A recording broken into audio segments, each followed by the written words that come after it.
Hello students, good morning to all of you. बेटा, ninth जो unit चल रही है बिज़नेस की, अब उसका बिल्कुल लास्ट टॉपिक मैं आपको पढ़ाने जा रहा हूँ, जिसका टॉपिक का नाम है फाइनेंशियल प्लानिंग। हमने फाइनेंशियल मैनेजमेंट के बारे में पढ़ा, हमने फाइनेंशियल डिसीज़न के बारे में पढ़ा, और अब हम लास्ट जो पढ़ रहे हैं वो है फाइनेंशियल प्लानिंग। तो बेटा, एक बात मैं आपको बता देना चाहता हूँ कि फाइनेंशियल प्लानिंग होती क्या चीज़ है। देखो, फाइनेंशियल प्लानिंग की अगर हम बात करें तो फाइनेंशियल प्लानिंग यानी कि फाइनेंशियल का मतलब होता है बेटा फाइनेंस। ठीक है, फाइनेंस। और फाइनेंस का मतलब क्या होता है? पैसा, मनी। मनी से रिलेटेड बेटा प्लानिंग करना, वो क्या कहलाता है? Financial planning. एक मतलब फाइनेंशियल ब्लूप्रिंट तैयार करना, यानी कहने का मतलब हम क्या भी कह सकते हैं? Financial blueprint. ब्लूप्रिंट का मतलब हम बेटा स्ट्रक्चर भी बोल सकते हैं। एक स्ट्रक्चर तैयार करना कि एक बिजनेस को, और देखो, जो प्लानिंग की जाती है वो कब के लिए की जाती है बेटा? फ्यूचर के लिए की जाती है। फ्यूचर के लिए की जाती है।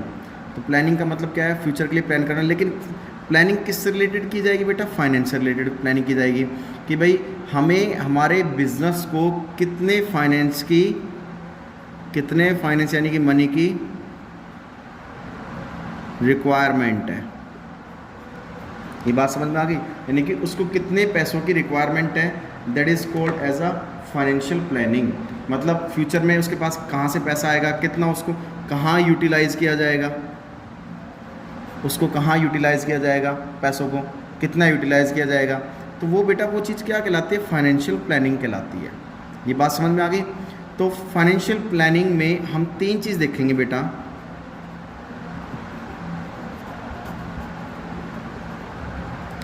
इसमें बेटा मेनली तीन चीज़ पर फोकस किया जाता है। क्या क्या चीज़ डिटरमाइन की जाती है मैं आपको बता देता हूँ। एक तो रिक्वायरमेंट ऑफ फंड्स,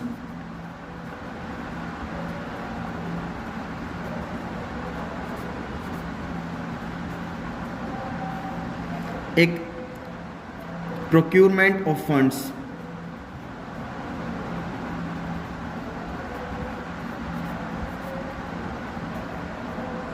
और एक बेटा होता है यूटिलाइजेशन ऑफ फंड। फंड का मतलब बेटा पैसा ही होता है, मनी होता है। तो कहने का मतलब क्या है? हमें इन तीनों तरीके से हमें डिटरमाइन करना होता है कि भाई पैसों को किस किस तरीके से, कितने की रिक्वायरमेंट होगी, कहाँ उसको यूज़ किया जाएगा, और किस तरीके से उसको यूज़ किया जाएगा।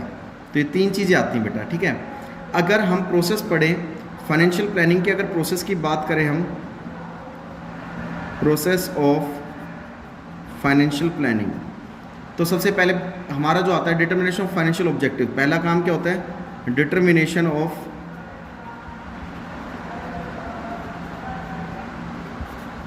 Financial objectives. हमें सबसे पहले ये देखना पड़ता है, हम डिटरमाइन करते हैं कि जो हम फाइनेंस हमें जो चाहिए, चाहे वो शॉर्ट टर्म के लिए हो या फिर लॉन्ग टर्म के लिए, हम जो पैसा लेंगे, कहीं से उधार लेंगे या पैसा किसी से लेंगे, तो हमारा उसका ऑब्जेक्ट क्या रहेगा? उस पैसों को क्या करेंगे हम उस पैसों का? तो हमारा मेन ऑब्जेक्ट क्या रहेगा? अगर हम किसी भी फाइनेंस को हम यूटिलाइज़ करते हैं तो उसको बेटा दो टाइप्स में बांट देते हैं, शॉर्ट टर्म फाइनेंस और लॉन्ग टर्म फाइनेंस। भाई इस पैसों को शॉर्ट टर्म के लिए यूटिलाइज़ किया जाएगा या फिर लॉन्ग टर्म के लिए यूटिलाइज़ किया जाएगा, और किस जगह यूटिलाइज़ किया जाएगा वो हम इसमें देखते हैं। सेकेंडली जो बात आती है, डिटर्मिनेशन ऑफ फाइनेंशियल पॉलिसीज़।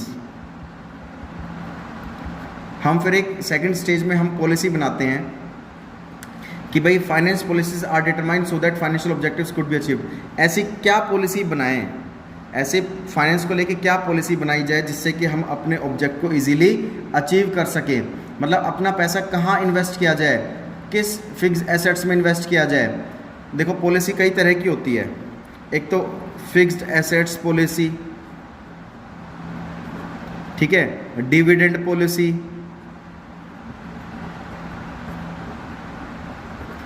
ठीक है, मैनेजमेंट पॉलिसी। तो कई तरह की पॉलिसी होती है। ठीक है, क्रेडिट पॉलिसी, उधार की पॉलिसी, एक बिज़नेस में काफ़ी तरह की पॉलिसी बनाई जाती है कि फाइनेंस को किस तरीके से ऐसी कौन सी पॉलिसी को बनाया जाए, किस तरह की पॉलिसी को बनाया जाए जिससे कि हम अपने ऑब्जेक्ट को इजीली अचीव कर सकें। ठीक है, कहने का मतलब क्या है बेटा कि जितना हमारे पास फाइनेंस होगा, पैसा होगा, तो हम इजीली हम अपने जो लोगों को उधार भी दे सकते हैं, फिक्स एसेट्स में पैसा इन्वेस्ट कर सकते हैं, अपने शेयर होल्डर्स को डिविडेंड भी दे सकते हैं। और मैनेजमेंट की काफ़ी पॉलिसी होती है, बिज़नेस को मैनेज करने की क्या क्या पॉलिसीज़ हैं। तो वो बेटा हमारे पास सफिशिएंट पैसा होगा, मनी होगा, तो ही हम कर पाएंगे। नेक्स्ट जो थर्ड प्रोसेस आती है बेटा इसकी, वो थर्ड प्रोसेस है determination of financial procedure. Determination of financial procedure. तीसरी स्टेज में हम प्रोसीजर्स को डिटरमाइन करते हैं। देखो प्रोसीजर ज़्यादा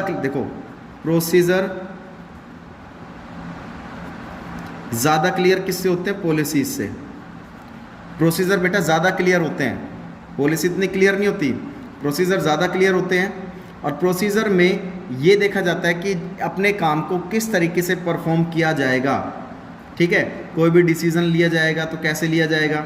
मतलब प्रोसीजर का मतलब क्या है कि प्रोसीजर का कहने का मतलब क्या है कि it means the laid down in what order a job will be perform. किस ऑर्डर में किस काम को परफॉर्म किया जाएगा। ठीक है, हमारे पास जैसे कोई भी डिसीजन लेते हैं regarding depending on equity share in the initial year of the company is a policy. मतलब कोई भी हम डिसीजन लेते हैं किसके रिगार्डिंग? इक्विटी शेयर कैपिटल के ऊपर, भाई हमें शेयर्स को कब कब इशू करना है, वो पॉलिसी है। बट द स्टेप, उसके स्टेप जो हमें डिफाइन करने हैं, जैसे भाई किस स्टेप को यूज़ करके हमें शेयर को इशू करना है, वो बेटा प्रोसीजर है। दोबारा सुन लो, हमें शेयर्स इशू करने हैं, कैसे करने हैं, कब करने हैं, वो पॉलिसी है। और किन स्टेप्स को फॉलो करके हमें इनको इशू करना है बेटा, वो प्रोसीजर्स होते हैं। तो ये था हमारे पास फाइनेंशियल प्लानिंग के जो भी थे प्रोसेस थे हमारे पास ये। अब बात करते हैं बेटा ऑब्जेक्टिव्स की। अगर हम ऑब्जेक्टिव्स की बात करें इसकी फाइनेंशियल प्लानिंग के ऑब्जेक्टिव्स की, तो ऑब्जेक्टिव्स देखते हैं सबसे पहले हम। तो पहला ऑब्जेक्टिव्स जो आता है, नंबर 1 आता है to ensure timely available of funds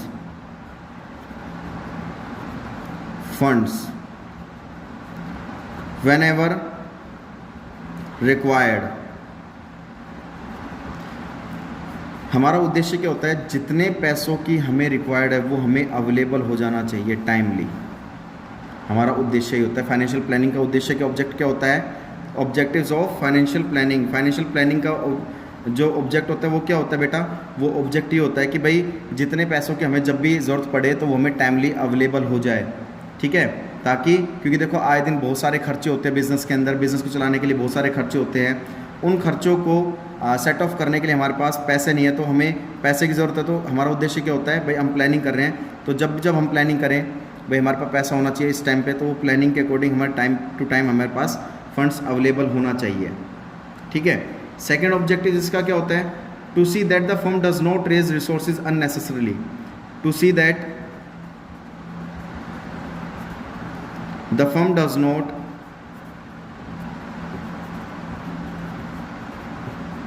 raise resources unnecessarily। मतलब वो कहता है कि फर्म कभी भी है ना अननेसेसरी तरीके से फंड्स को यूटिलाइज नहीं करती। और it is always ensure that the balance of cash should neither be in excess और नो शुड।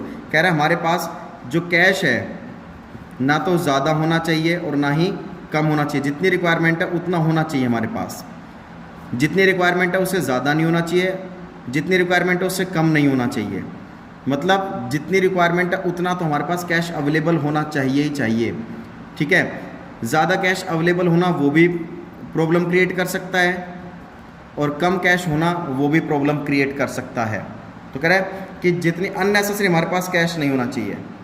ठीक है, एक तो मान लो जितनी हमें ज़रूरत है उससे ज़्यादा नहीं होना चाहिए और उससे कम नहीं होना चाहिए। जितना हमें ज़रूरत है उतना हमारे पास होना चाहिए कैश, ताकि हम उसको यूटिलाइज़ कर सकें और उससे रिलेटेड प्लानिंग कर सकें।